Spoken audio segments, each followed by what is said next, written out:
what are Labour's red lines and where are you prepared to compromise? So really, really specifically, if you could be as crystal clear as you could, is a second referendum a red line for Labour in these talks? Well, so I wouldn't couch it in terms of a second referendum, but our party policy has always been that, firstly, we want to get a Brexit deal that puts our economy and living standards first and protects, our environmental protections, workplace protections, health and safety standards.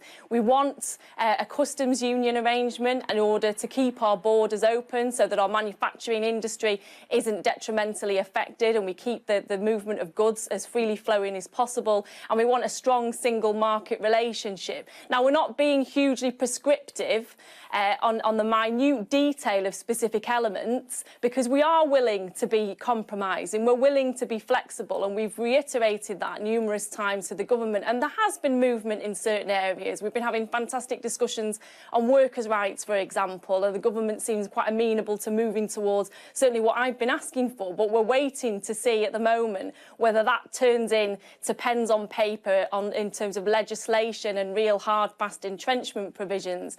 But we have been having productive discussions, and I'm hopeful that over the coming weeks that we will see some movement, and certainly that's the intention that I'm going into the discussions with, and indeed the Labour colleagues that are sitting with me. So listening to your answer there, if you got what you wanted on a customs union and a close relationship with the single market, would Labour be prepared to sign off that deal if it wasn't put back to the public again? Well, what we've said in terms of the policy that was set out at our conference last year was that to avoid a damaging Tory Brexit... from last year, haven't they? We're talking about the cross-party talks that are happening now. Well, in order to be happy with the deal, it would have to satisfy what the Labour Party has been trying to achieve in terms of that close economic relationship, that close collaboration with Europe, that no undermining of environment, climate change, health and safety standards, workers' rights, etc., etc. And that's what we're trying to move towards in terms of our deal. But if we don't get a deal that satisfies those objectives, it's a damaging deal, a damaging Tory Brexit deal, or there's a risk of us moving towards a no deal.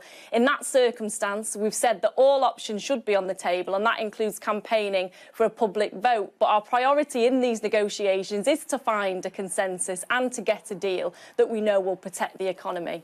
So it sounds like to me a second referendum is not a red line for Labour in the talks. I mean, correct me if I'm wrong.